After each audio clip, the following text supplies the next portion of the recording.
The Alfie Whattam podcast. Hey, this podcast is brought to you by WeLoveAlpha.com. If you're looking to grow and hire and scale your software engineering team in the UK, then go to WeLoveAlpha.com to hire the best software developers on the market. Everything across Java to C# to PHP to Python to React and Angular and mobile and more. Go to WeLoveAlpha.com to hire the best software engineers in the UK now. Hello and welcome back to the podcast. This is episode 97. This is the show where we talk about everything that's happening in the world of technology, tech news, the future, products, SaaS, everything in between. Today on the podcast, got a couple of guests in the studio. We're going to be talking about some interesting innovations, some interesting news, and some interesting insights. Let's go around the table. Pablo, do you want to kick us off, mate? Tell us a little bit about who you are and what your background is. Yeah, I'm Pablo Fernandez. I've been coding since I was 7 years old. These days I'm CTO at Coinly. I've been CTO in companies for like 10 years now. I have done a lot of remote work since 2004, and I have recently launched a book called How to Hire and Manage Remote Teams. Awesome, cool. Coinly, tell me a little bit about the tech stack. What kind of developers have you guys got? What do you work with? The tech stack at Coinly is Ruby on Rails, Postgres, Heroku, JavaScript, a bit traditional these days, I guess. That's cool. I actually was speaking with DHH this morning. I got him on the podcast, the creator of Ruby on Rails. Yeah. He's a podcast guest of ours, and he's doing some interesting stuff at the moment, actually moving away from the cloud, which is bizarre to hear that as a headline. But when you dig into what he's actually doing, it's some interesting stuff. But Ruby's a fascinating world. We've got Lorenzo as well. Lorenzo, do you want to kick us off? Tell us who you are, please. Hello, everyone. My name is Lorenzo. I'm a senior manager at blockchain.com. We build all sorts of financial services for customers in the crypto space. I've been involved in creating most of the retail product we have currently offering. So we have a wallet, we have an exchange, and all sort of other product that goes on with that. Awesome. Cool. Thanks for being our Web3 representative for today. And what kind of tech stack are you and your team using? We are using Kotlin for backend, okay, and Python for everything that concerns data science and data engineering. Okay, cool. Kotlin, you've got like Android developers, or is it more like... It's for backend. Okay, for backend. Not only for front-end. Okay, interesting. And then we also have Phil. Phil, thanks for joining us. Hello.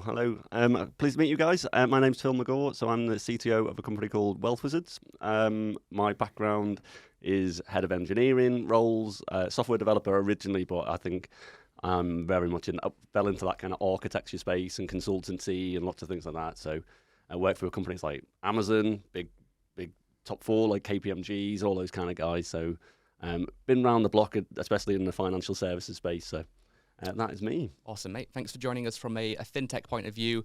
What sort of stack, Wealth Wizards, what you're working with? Yeah, so ours is very much React, Node, everything around AWS. We kind of leverage a lot of AWS services, so lots of like DynamoDB. In the data science space, lots of Python really.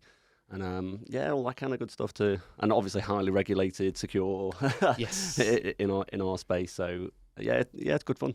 Cool. We've got two snake wranglers, two Python leads in the studio today, and one open source Ruby on Rails. Cool. Well, look, let's delve into what's happening in the world of tech. First thing I wanted to talk about was Boston Dynamics, the robotics company, have just released one of their viral, amazing, exciting videos with showing off all the latest innovations with their robots. Let me show you guys a quick clip of this now, and then we'll get your reactions to this. If you're just listening on audio, now is the time to turn on the video so you can watch the clip as well. And we'll have that playing on the screen. So this shows a construction worker doing some work in a building, and then you have Atlas, one of their signature robots. Look at the chap right there, moving around, jogging up and down. So they've added some innovations to Atlas, to Boston Dynamics, to the world of robots, in the respect that they're now programmed to help with construction work. So we're starting to see the theoretical robots starting to have practical use cases which could benefit the world and humanity, and also potentially not benefit because it will take jobs and all other things which we'll talk about. There is throwing some equipment up, pushing down, and then jumping down. And my favorite moment of the clip, Kobe, front flip. Very, very, very, very cool. There it is, nailed it. Well done, Boston Dynamics. We did an episode just on Boston Dynamics, looking at the history of them. They've just come up on 50 years now of innovation, of moving. Okay, cool. So what's everyone's thoughts on Boston Dynamics, on where robots are going? Is this going to lead to us having robot slaves serving every whim that we have? Is it going to lead to the end of the world? What's your point of views, your takes on this? Pablo, what's your perspective on the innovations that they're pumping out over there? So at the very beginning of the video, I think it's my favorite part, which is when the robot looks around. And I don't know how much it's doing, but if it's given an objective and it look around on how to achieve that objective and decided to grab the plank to jump over the goal, that's mind-blowing. I think obviously that robot is amazing. Even if it's just scripted, it's amazing. And if you think about the applications to like firefighting and things like that, where we don't want to put lives at risk and we need a bipedal thing with hands to traverse spaces that are normal for humans, but now they are dangerous. That's amazing. But it's also terrifying if you give it guns. Absolutely, yeah. You got the good side, helping out with construction, with the jobs, with military, with jobs that you perhaps don't want to risk humans. But then you've got the bad side. You know, could that just replace warfare with a bunch of robots going after each other? And that obviously has dangerous consequences as well. And other areas, terrorism. You know, strap a gun to one of these, and then boom, what happens next, right? What's your take, Lorenzo, on this innovation? Maybe it's a good thing that we will have robots fighting each other rather than people fighting each other. Perhaps, in some sense. Perhaps that will bring to a more fair or more quick victories, or whenever that is applied. Sure. On your point on replacing human work, I don't think I saw that in the video yet. And let me explain. We saw a robot doing the job of one man, but I'm pretty sure it takes many people to build that single robot. So I would see this being applied where lives are at risk or in very specialized type of work. Even in that case, we need way more people to build and maintain this fleet of robots than just replacing the work of other people. Yeah, you're right. It will replace jobs in the sense that a lot of those jobs that can be automated will be, regardless of if government regulation gets involved or not. It's just innovation. It's just going to happen. But on the other side, it will create jobs for developers, for designers, for data scientists, and so on. Which it's a good point. We'll talk about that in a moment. But Phil, what's your take on the rise of the AI machines? Well, I'll go with the video first rather than AI, I suppose. Really, yeah. But I mean, I love Boston Dynamics. I remember coming across them many years ago, and I'll try not to go dystopian future like you guys with the Black Mirror dog kind of thing. But I love that. I think it did remind me of a toddling child really running around, and I was like, there's a few health and safety concerns. That robot isn't wearing a hard hat. But I think it's really great. I think, funnily enough, where my brain goes on that is like the reliability of construction. You know, there's such demands on the construction industry that there aren't enough people there. I don't know if you've done any kind of loft conversions or anything like lately, and you're like, are they going to turn up today? When are they going to finish? So in that sense, in that kind of programmatic sense, you've got reliability from machinery. I think there's always going to maybe be elements of quality. You know, you're still going to need things like structural engineers to do calculations and load bearing and things like that. So you've still got that architectural element and structural engineer. But I think it's a great advancement. I think to go even further, you're like, hey, we're getting closer to populating another planet right now with things like Boston Dynamics. But yeah, awesome. Yeah, why send humans to Mars when we could send a bunch of robots to build it for us and then we go afterwards, right? Exactly. Yeah. Really interesting point about how you felt empathy for the robot, which you said, I think I feel the same way in a weird way, even though I know that feeling is not logical because it can't think, it can't feel, or can it? Who knows? But probably not.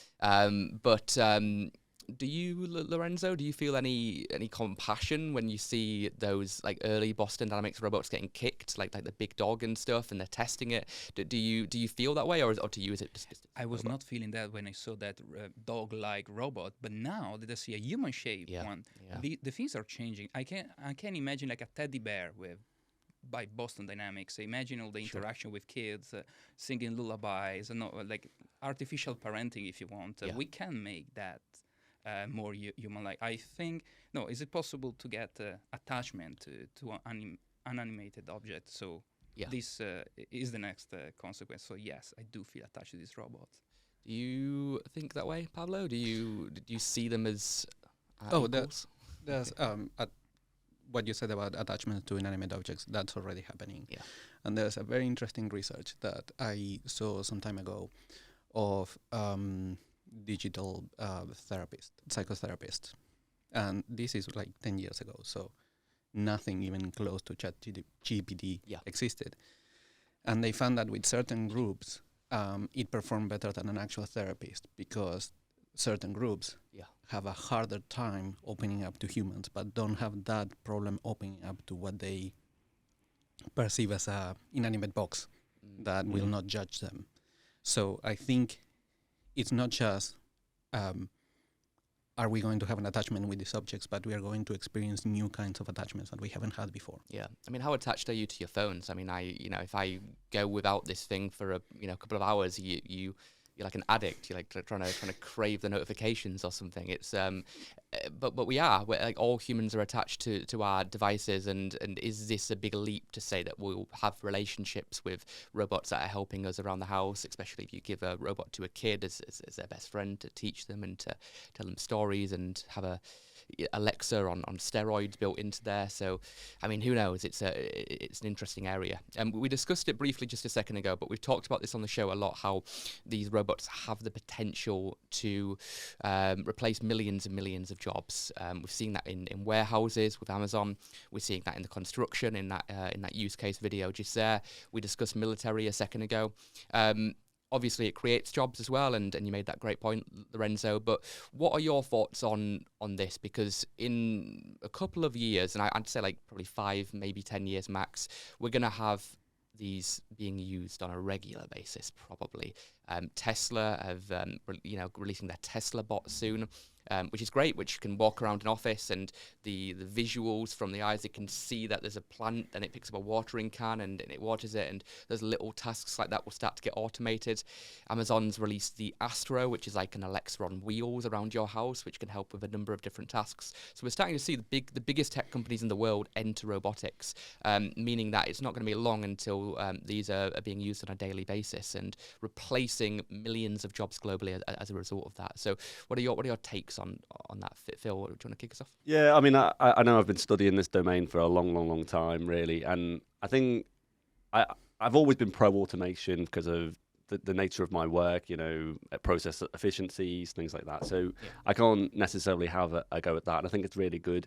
I think interestingly, I suppose as I got older and thought about this, I think it's more of how do we automation is great, but then we're not just trying to make rich people richer. Sure. And I think that there's kind of how do we disperse the wealth when we've automated this work? How does that those profits go back into society and improve communities?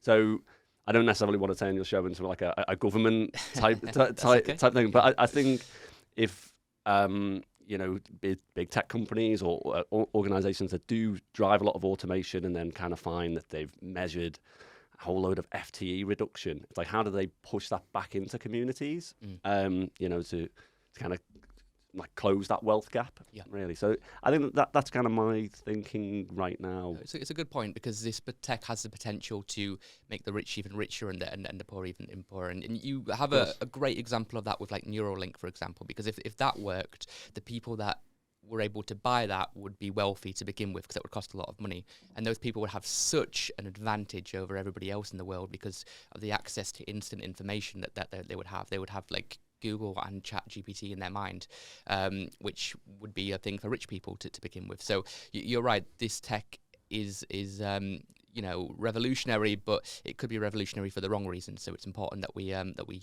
keep that balance as well. But I think I often hear in our work people talking about kind of things like, what about a 4-day working week? What about a 3-day working week and things like that?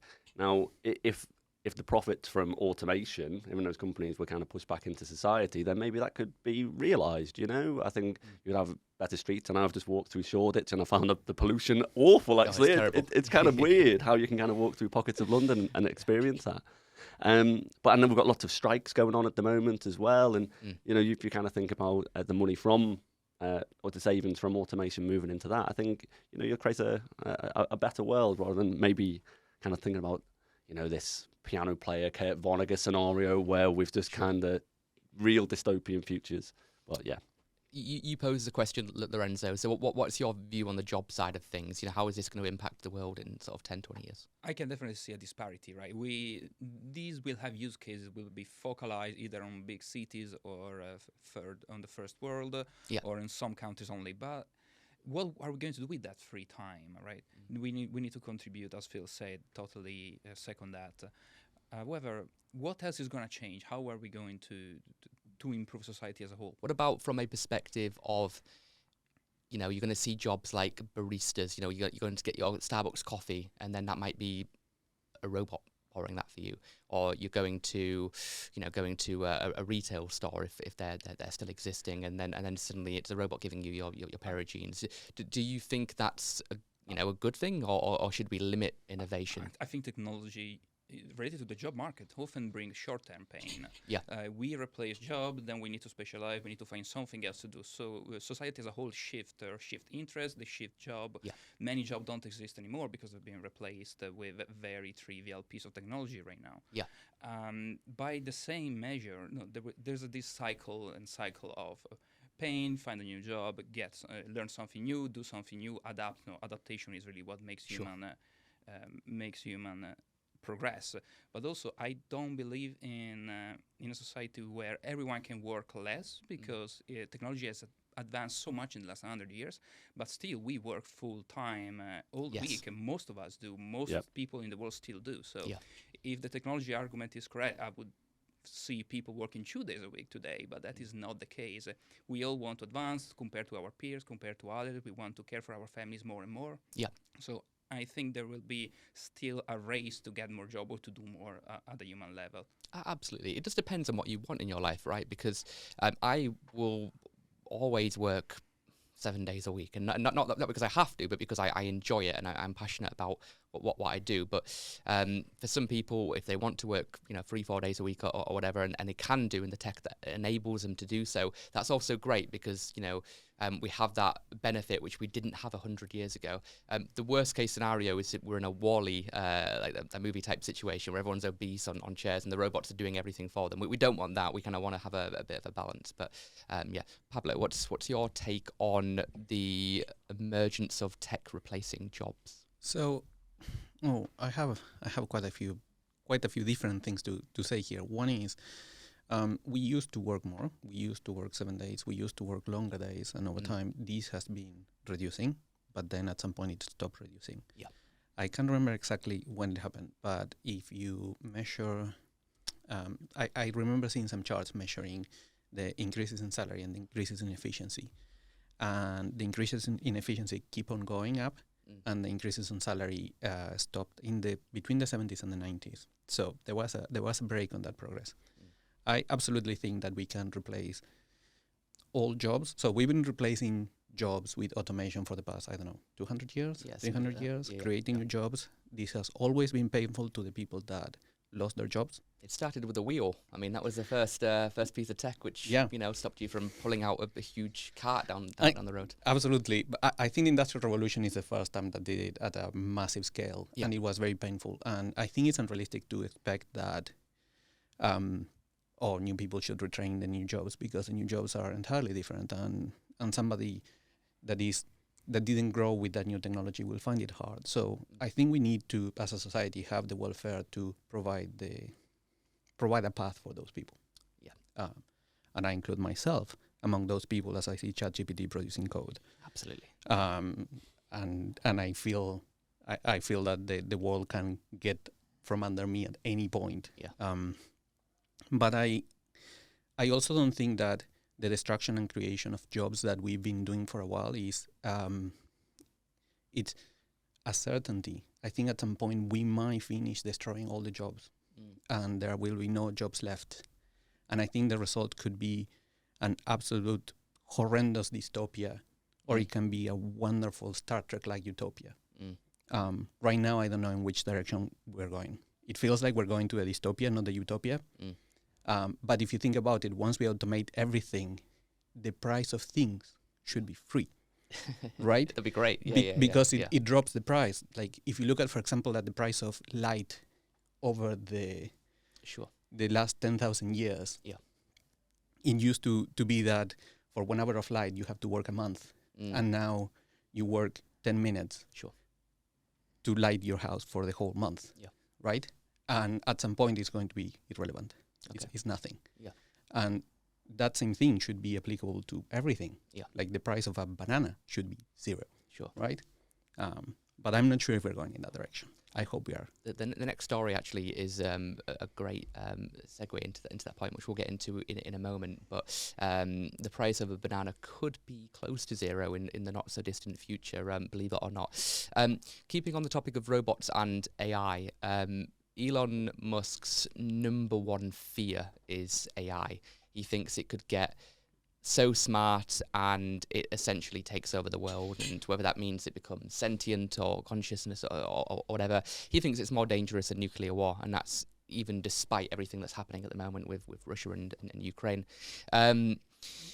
It's interesting because he was one of the founders of OpenAI, which obviously created GPT and DALL-E, and he set it up very much as a research non-profit, I believe, and I know he's no longer involved because it's become a business, $10 billion investment from Microsoft and so on, and he wants to support AI, which is all about open AI. It's about being open. It's about benefiting the world as opposed to making money. But the fear that AI could take over the world and lead to a dystopian future, Phil, what's your perspective? Do you think that's a possibility? Do you think we're just getting ahead of ourselves? What's your point of view? I mean, it probably is a little bit of scaremongering. It is quite far away. And I've been in this domain for a long time. What are we up to now? Point of singularity 2045? Well, 2045 was what Kurzweil said originally. He published a book recently called "A Singularity is Nearer." I think he might actually be saying it might be closer than what he originally said. Yeah, I think I subjected my kids to an audiobook on our last French trip, which was all talking about scenarios of artificial intelligence, whether or not it'd be like this ruler of humans, and a bit more like the Matrix versus kind of segregated societies of people who reject artificial intelligence, and different areas that kind of augment themselves with it all to kind of be more productive. I mean, it kind of sounds really weird that I agree with Elon Musk, actually, but it is really scary. It's far more scarier than wars that are going on right now, and I think it's about being conscious about the rules that we apply to artificial intelligence. The data set it has access to, kill switches, that kind of approach, really. Because I think it kind of goes a little bit philosophical. It's like, kind of, what world do you want to live in? Sure. Right, and I think we're in that amazing point in time where we have that choice. And even in the small company that I run, we are building artificial intelligence solutions and looking for more and more data, but not at any point really in the design process have we kind of gone, oh, what could go really wrong here, right? Yeah. And I think that's where we are. I think it's quite easy to talk about the dystopian futures because of sci-fi movies, everything along those lines. But I think there's even some really nice Black Mirror episodes, right? About your consciousness living through a dream-like world, and so I think we do need a little bit of like light and dark with this conversation. Maybe it doesn't answer your question perfectly. No, it's a good point you mentioned around we don't know the implications of perhaps what we're building. Everyone's just competing, and there's going to be there's going to be thousands of companies built on top of GPT, which are like the next level of AI. And I don't think anybody knows where this is going. There's probably going to be 1 or 2 killer apps released this year, which aren't even out yet. Probably haven't even started working on them yet, which are going to completely change everything. And I don't know what those are going to be. I mean, text to AI video, I think, is a huge one. I think DALL-E was just to start with pictures. Just wait until you can type in what you want to see, and it will produce a full-length movie of that. I think that'll be coming in the next couple of months to years, and that's going to completely change TV, film, YouTube, video, everything in between. And then you get into the issue of deep fakes. What if you can type in, "Hey, let's do a speech of Biden saying this about nuking, Russia." How do you know if it's real or not? What's The part that we're probably battling with, and I'm sure you guys are as well, is that in the financial services space, especially having like explainable AI. Yeah. So in our business, we provide like digital financial advice. So could I put ChatGPT in front of it, and you can ask questions around investment opportunities and things like that? But then we need to evidence to the FCA how did you come to that conclusion? And I can't say, oh, we just asked ChatGPT and it just scoured the internet and it came up with the best answer. Sure. So that's some of the battles that we have in that regulated space. Yeah, in heavily regulated environments, that's a dangerous thing to do. But when it gets better and better, who knows? Maybe it'll be more accurate than a human giving the advice. So perhaps it'll be worth doing. On the Elon Musk fear, let's go, Pablo. What's your position on this? I'm not an expert on this. I think there's 2 different risks. One is the narrow machine learning AI that is single purpose, that goes out of control and destroys something. Like we had markets being destroyed briefly by algorithms, right? A couple of times. And we can envision scenarios like that. And then we have the general AI that actually became sentient, that decides that, it's not even like humans are bad, it's like humans are irrelevant. Yeah, we don't need them anymore. Yeah, that's it, we're done. I think the reason why Elon Musk believes that it's so dangerous, which I would tend to agree, is because with nuclear weapons, you build them and they are a potential danger and they're there, right? And with AI, like nobody can do anything to prevent the existence of AI.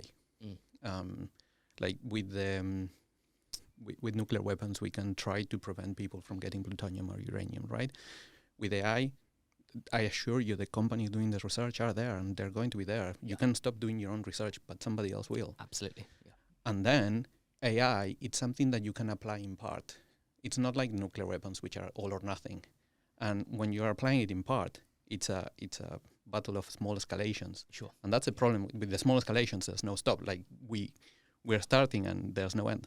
And I think that's by what's 1,000 cuts, right? Rather than like a huge swing of the axe. Yeah. Yeah. So it's a Cold War that is actually hot. Yeah.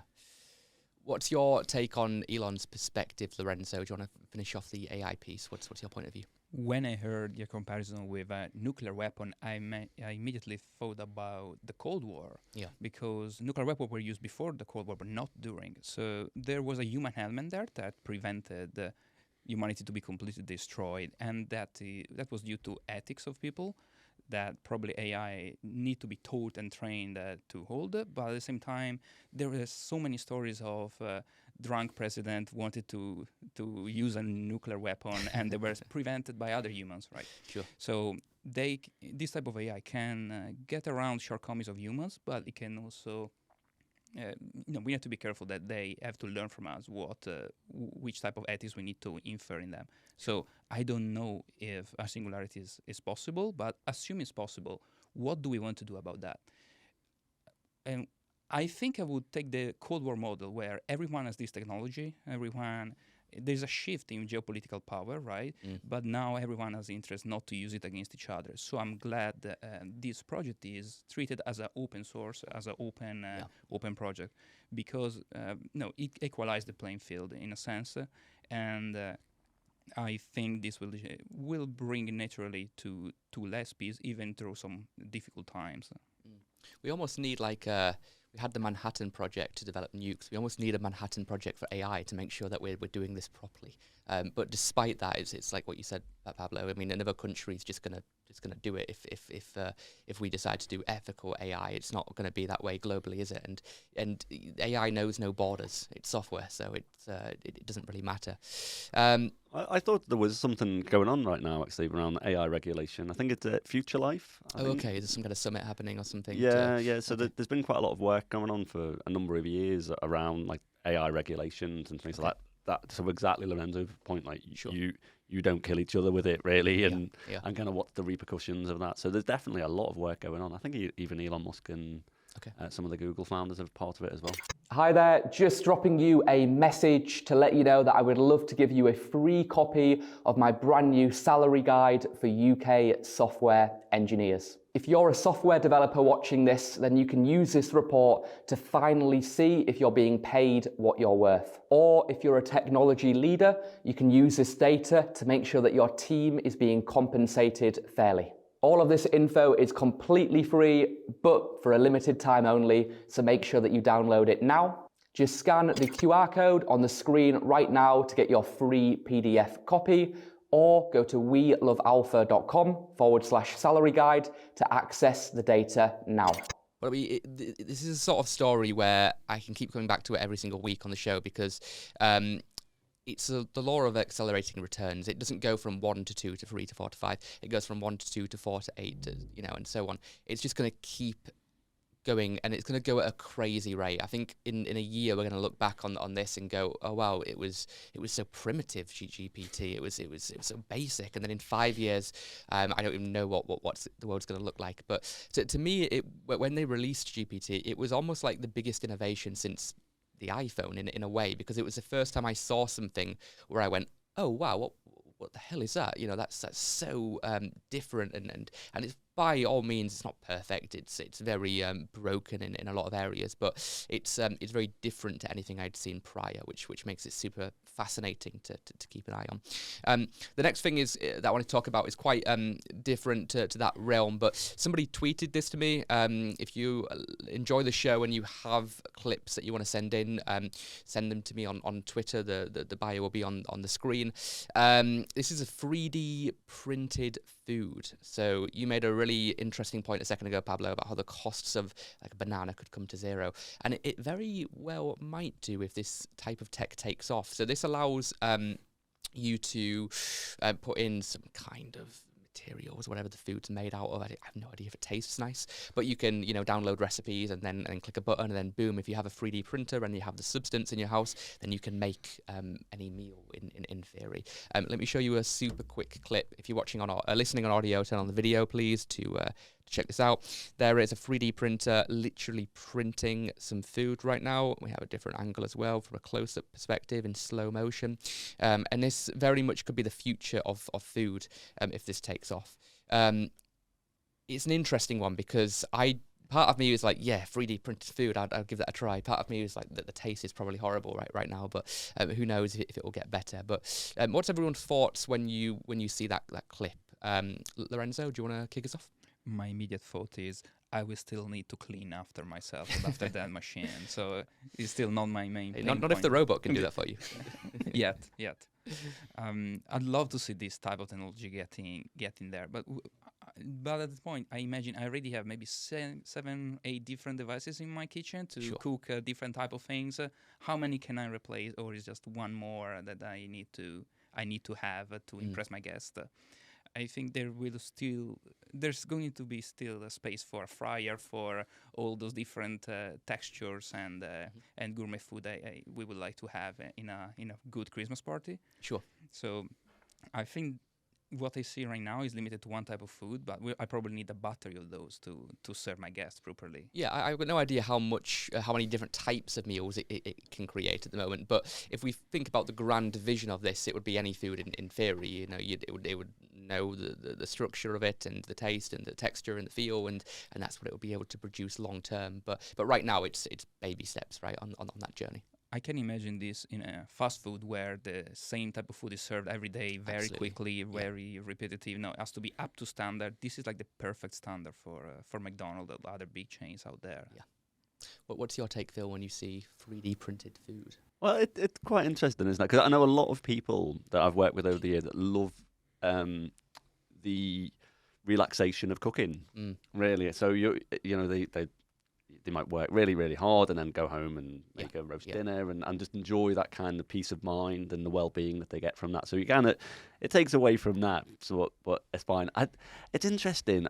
It does look disgusting, doesn't it? That food. It really, really is. I will not confess to being a good cook at all, and I eat for convenience, or I eat for carbohydrates or protein or something along those lines. So it's okay. It kind of reminds me a little bit of Star Trek Enterprise, potentially going in that direction. Yeah. And I'm pretty sure about 3 or 4 years ago, I thought we'd all be eating like vertical farming and eating lots of bugs. Yeah. So I'm kind of going, well, it's better than eating maggots. So I think it could be quite interesting. I think does that qualify as processed food? What do you think? I have no idea. Probably need to create a new category, don't you? But that's a whole World Economic Forum buzz, isn't it? Getting you to eat insects, and that's what they want to do. And Klaus Schwab, that's his vision. I think I'd probably prefer 3D printed steak to eating crickets or something. But who knows? What's your perspective, Pablo? On would you want a 3D printed cheeseburger? What's your point of view on this? My point of view, so we saw a 3D printer that was sort of extruding something that looked already like a paste, right? Sure. Yeah. What I find really interesting would be when we get to the point where we are designing molecules, we are creating protein. Like right now we see things like, oh, is this meat, is it vegetable? But then with lab-grown meat, which one is it? Is it an animal or is it not? Well, it is a protein, right? And we can get to the point where, and I think this is possible in 20, 50 years, whatever, where we'll have food coming out of factories that is more nutritious and more tasty because we understand how the body works. We don't yet understand very well how processing food in the body works. Sure. But once we do, we can probably design foods that are better than what nature provides. Yeah, that's a very interesting use case, because if you can get the food to be the perfect nutrition based on each individual that's having that food, it will have the right amount of calories and everything, that could be great for obviously for athletes to begin with, but just everybody could benefit from that. And I think specifically there could be a really good use case here in third world countries. Because if you have a food shortage, obviously I'm not naive, it would cost a lot of money to get one of these in everyone's homes and that sort of thing, or even if there was a centre where they had these and they could just mass produce different food, that could potentially, if it had the right calories, the right nutrition, the right vitamins, that could help solve world hunger if this tech was used correctly. Obviously a long way to go on that journey, but if it can give you what you need for your diet, that could benefit a lot of people.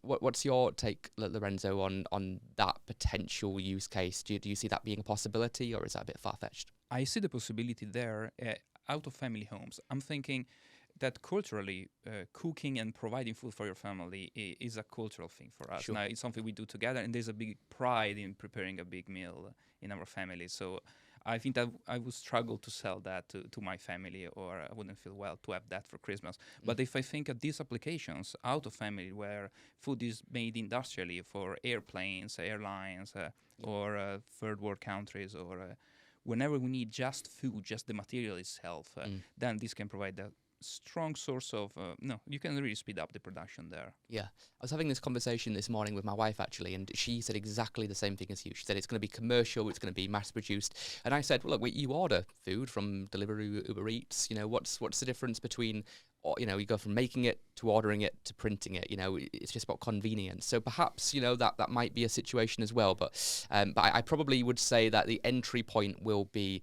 planes. It will be fast food. That will be how it starts if this really takes off. What's your take, Phil, on potentially this solving world hunger and the area that we just talked about there? Do you see that being a possibility?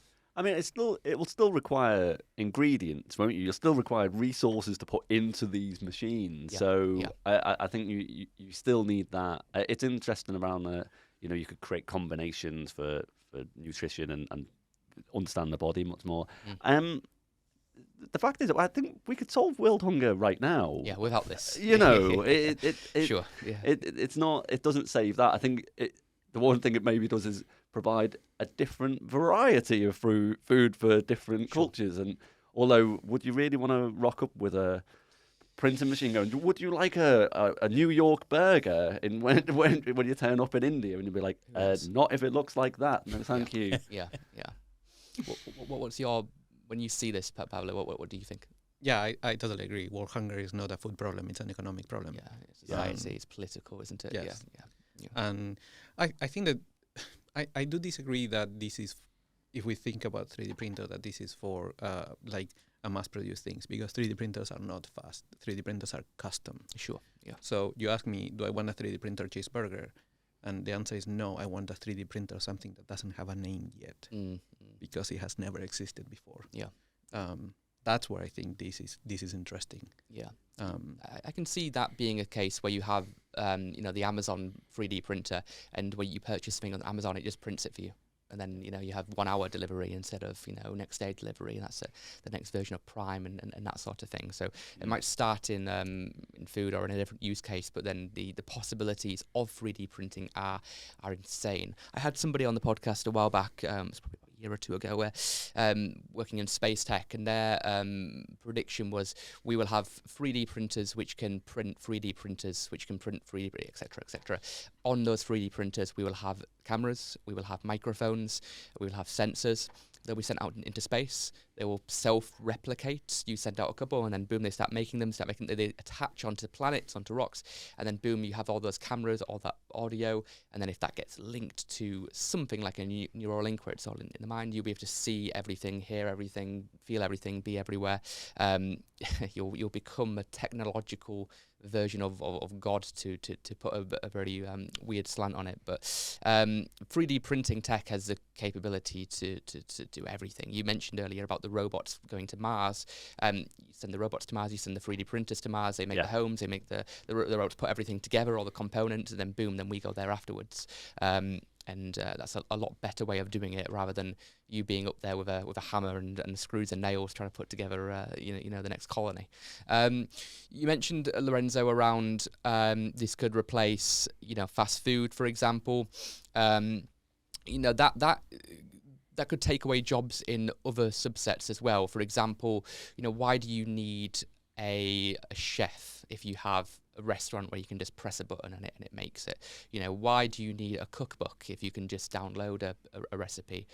Do big tech then own, have patents on certain recipes and food? Do they have to sell you a subscription where you can then access certain amounts of food, and you have to pay more if you want to unlock other types of food? So this once again, similar to the robots, could replace a lot of jobs. Once again, create jobs as well. But what's your view on like the economic side of this, Lorenzo, in terms of jobs? Do you see that being a risk or a possibility? If you want to replace chefs, for example, as you mentioned, you will still need to build this machine, design the dishes, design a full meal course, right? That's something maybe an AI will need to do, or something, a more advanced form of robot will need to be put in place. But ultimately, if you talk about restaurant, you go out for the experience. This might be an oddity for now. It might be something different that you might experience. It might be fun to talk about robots. Maybe they will have their own YouTube channel and Michelin stars, and we will start to see them online. There is a possibility of I can totally see this happening, right? I can imagine me in a distant future seeing everything pre-made, pre-built according to my taste. Sure. But when I want an experience, I want people, right? Maybe those people will be sitting around next to me rather than being in the kitchen. Yeah. So the experience point, the human factor is still very important for this type of technology. I'm envisioning a restaurant where you have 3D printed food brought to you by robots. That's a restaurant of the future, perhaps, maybe for good or bad reasons. What's your take, Pablo, on the fact that this could replace a lot of jobs? Where do you see that going? Same as before, I guess. It's going to be painful. Yeah. We need to have better systems in place to help people when they lose their jobs because of technology. But it's going to happen. Like a lot of the times, I see protests against these sort of things, and we see this is far-fetched. But the removing cashiers and replacing them with touch screens, that's something that's happening right now. Absolutely. In fast food restaurants all over the place. Yeah. And to be honest, the McDonald's with no people in it, it feels a little bit bleak. But then again, I don't want somebody having that job just for my enjoyment. I think that's extremely selfish to say a person needs to be there because that makes me feel better. And it's happening already, and I don't think the protests are going to have an effect because the value is just too high for the shareholders. Yeah, we did a story a couple of weeks ago on the fact that McDonald's are not just replacing the ordering with the kiosks, they are now automating the actual delivery. So if you pull up to McDonald's on a window for your food, there's no human there to give it to you in certain restaurants now, and that's going to be rolled out if that takes off. It's just like a conveyor belt spitting out the food to you. So McDonald's are trying to automate all of that. The only thing that's left is the actual food production, and perhaps this is where that goes really. Okay, the last kind of story is around Mr. Musk's The Boring Company. So Tesla vehicles recently moved 100,000 people inside the Boring Company tunnels at CES conference, which I believe is just over like a weekend or a couple of days. So the vision of the Boring Company is starting to become a little bit more real. Got a clip here from a few years ago, but it's very relevant. I'll show this to you. Please turn on video if you're listening on audio only. If you're on YouTube, you should see the video. If you're on Spotify, make sure that you sign in for free if you haven't already to watch the video. Here we have a Tesla pulling up to the Boring Company tunnel. For the uninitiated, these are essentially tunnels which Mr. Musk has dug under the ground to get from point A to point B. Obviously, the fastest way of doing it is a straight line. There's some bends in it, but you know what I mean. As opposed to being stuck in traffic all day, we could have a future where we have these under the ground, spanning miles, connecting cities, countries, and so on. Hundreds, if not thousands of these with cars whizzing around. Flying cars seemed a little bit too dangerous for him, so going under the ground is perhaps a little bit easier. And there it is, pulling up to its destination, getting from point A to point B in record speed, no traffic, no red lights, no delays, no nonsense. That's the Boring Company. And the reason for showing this, despite the clip being a bit old, is now it's starting to become a reality. We're no longer just talking about the Boring Company as an idea. We're starting to actually see it being used in the real world. What's everyone's thoughts on the Boring Company? Phil, do you want to kick us off? It's really interesting. So I know this summer I'm going to drive down to France for a lovely holiday, and I'm kind of the drive is the holiday. Really, you know, we'll be stopping off along the way. It'll be really nice. Yeah. All I could think about when I was watching that is like my kids in the back of the car going, "Are we there yet?" And me going, "I've got no idea." I've got absolutely no idea. I think maybe. So, I get it. I think it's just. I mean, it's in the name, isn't it? It's just really boring. Yeah. It's just really boring about that idea of just needing to be somewhere and not really enjoying the journey. Sure. And again, it probably makes me think. You know, your life is that journey, and you should enjoy it, not just think about the destination. For it all, really. So. I think that's where I am. As I say, I'll always just kind of think about my kids in the car. They're going, "What is this? Like, I can't see anything. Like, I can't even point out any cows or anything anymore. Like, I can't. I end up in a point where my kids are looking at screens in the car, which I don't know. Will they get motion sickness as well? And then if they need the toilet, where do they stop? Well, I suppose they wouldn't be able to, would they, if they needed the bathroom? But it'll be self-driving. You'd have the huge Tesla iPad screen so they could watch a movie or something. But I suppose, you know, as opposed to it taking 5 hours, it would take 30 minutes. And I don't know if that's a good thing or a bad thing for you. You might like that commute, might like drive. But if someone's busy, they're trying to get to a meeting, trying to get to an airport, perhaps that's a better use case in that situation. But yeah, an interesting take. What's your view, Pablo, on kind of this clip and the Boring Company becoming more mainstream? Yeah, I think it's a bit similar to Phil. It's a tunnel. We've been doing them in London for like how long? 120 years. Yeah.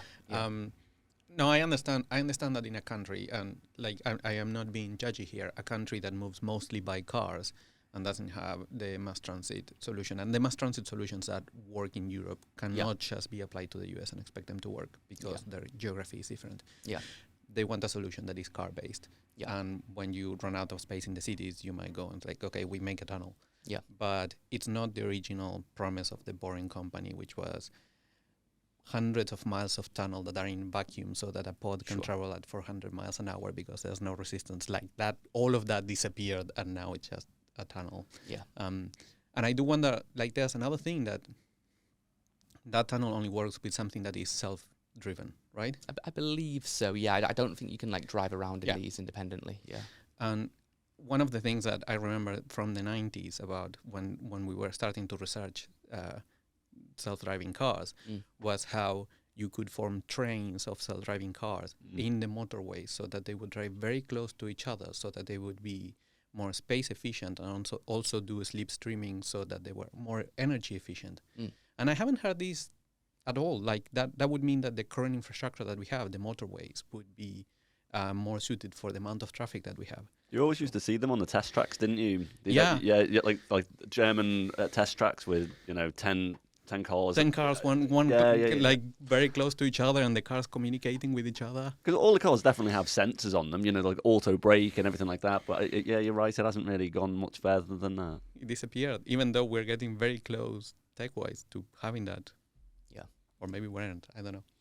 What's your take, Lorenzo, on the Boring Company? When you see this clip, do you is that something that excites you? Would you like to get inside one of these? What's your point of view on this? I am fascinated by the ending of the video where this car pop-ups and goes in a very nicely, in a very nice round platform at the end. So I'm thinking, how will the cities will look like after that?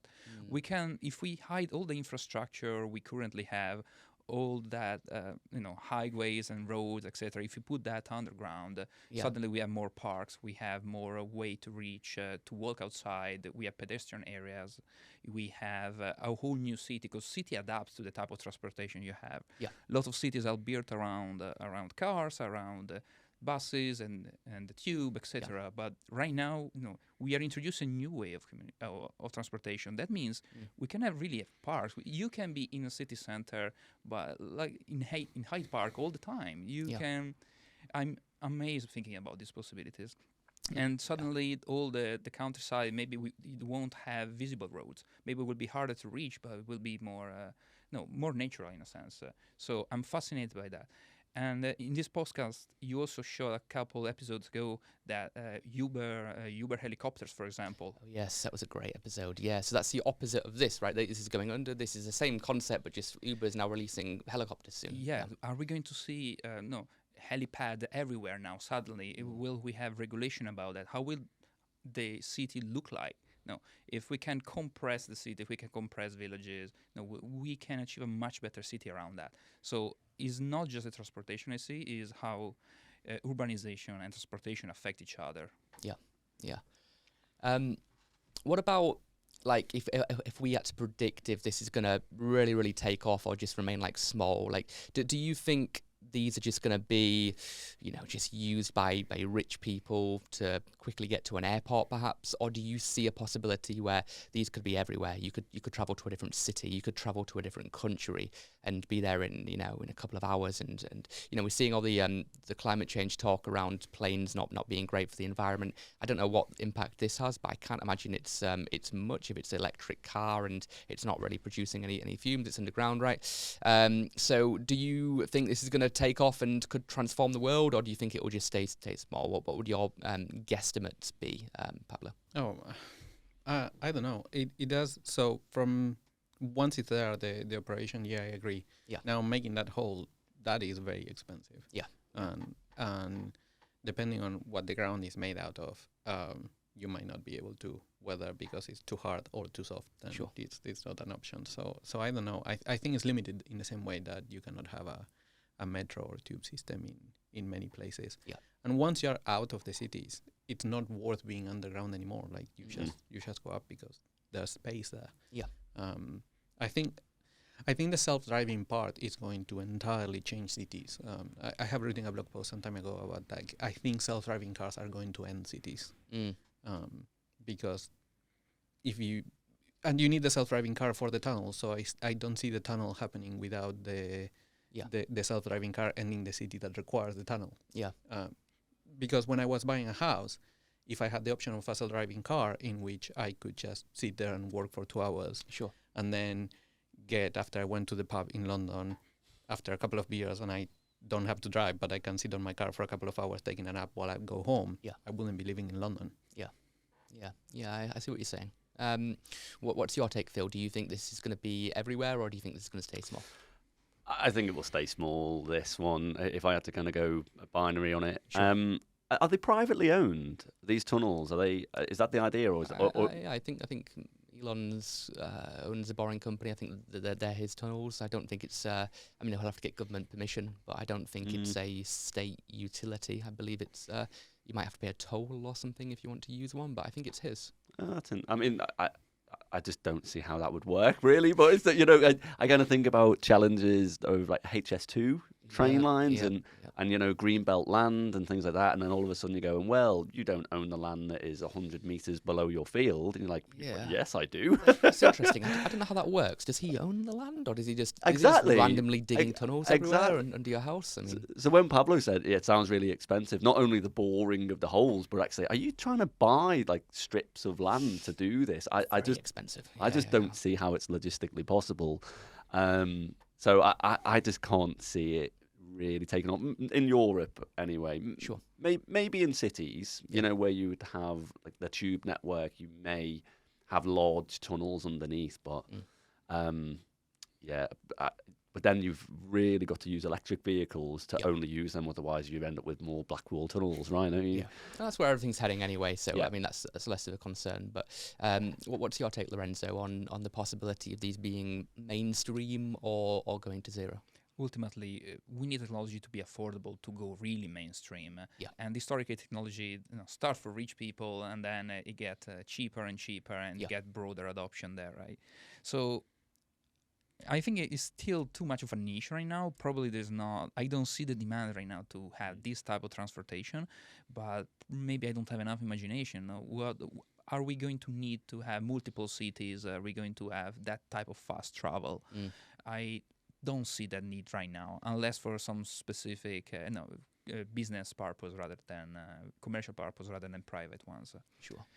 And if we think about helicopters, for example, which is like the opposite of that, we do need that because cities are congested right now. So maybe if we can hide all that traffic infrastructure, if there was no traffic, maybe that wouldn't be a problem, right? So maybe we need to hide that traffic.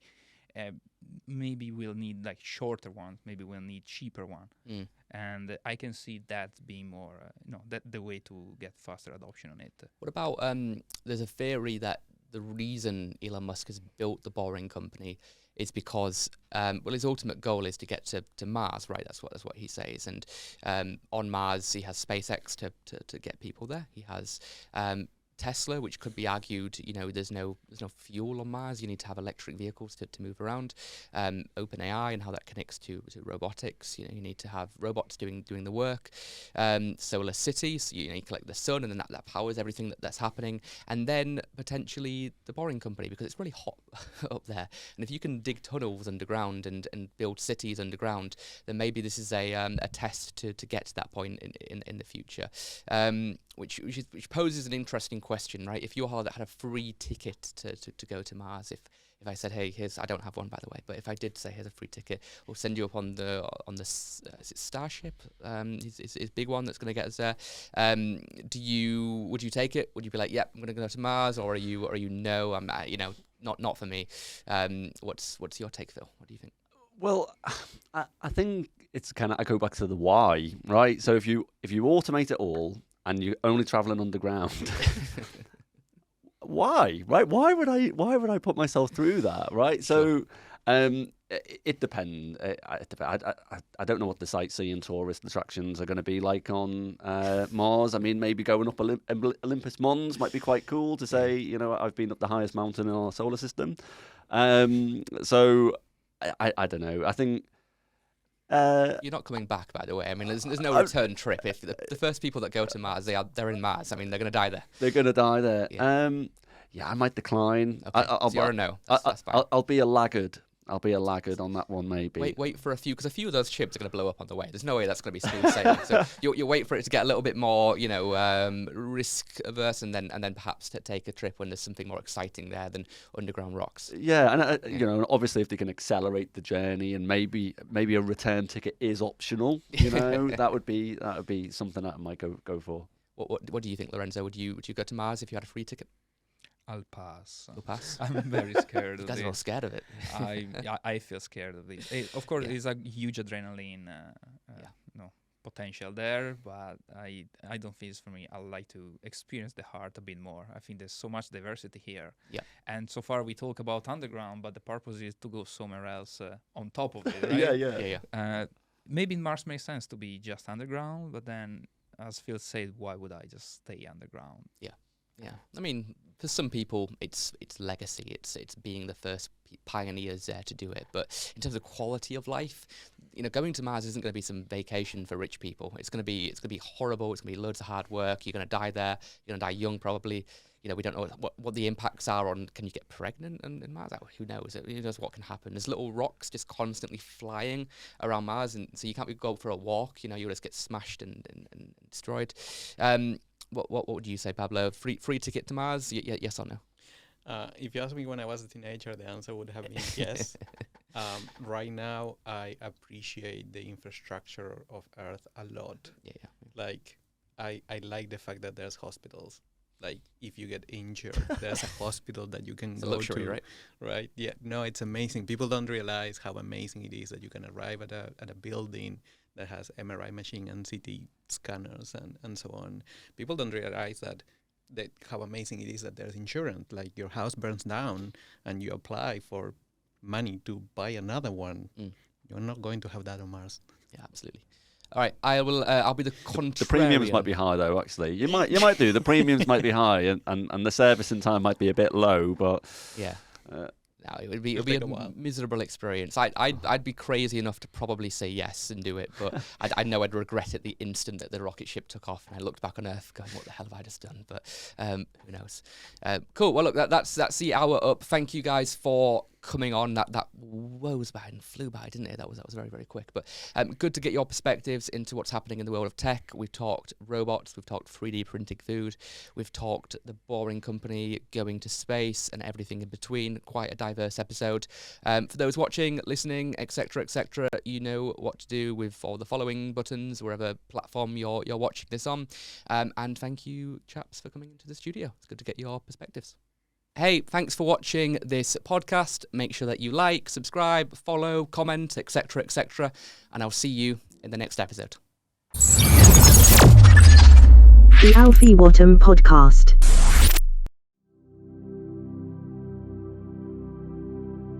Imagine if you were able to hire the next Elon Musk.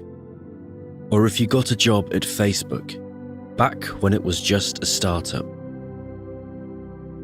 Well, these people and these opportunities, they are still out there, and we have access to them. Access to all of them. At Alpha Technology, we specialise in software development recruitment across London and the UK. From React to Java to C# and more. We represent the best front-end, back-end, and full-stack engineers on the market. This includes top developers from Meta, Amazon, Apple, Netflix, Google, and more. Our clients operate across AI, blockchain, VR, AR, fintech, edtech, health tech, and more. From startups to global enterprises and everything in between. But Alpha isn't just a recruitment agency. We are also a tech community. We host podcasts, run meetup events, and lead ED&I initiatives, supporting women in technology, BAME individuals, and the Tech for Good ecosystem. So, if you're a company looking to hire software engineers, or if you're a developer open to new opportunities yourself, then we are here to help. Alpha Technology, recruiting for the future.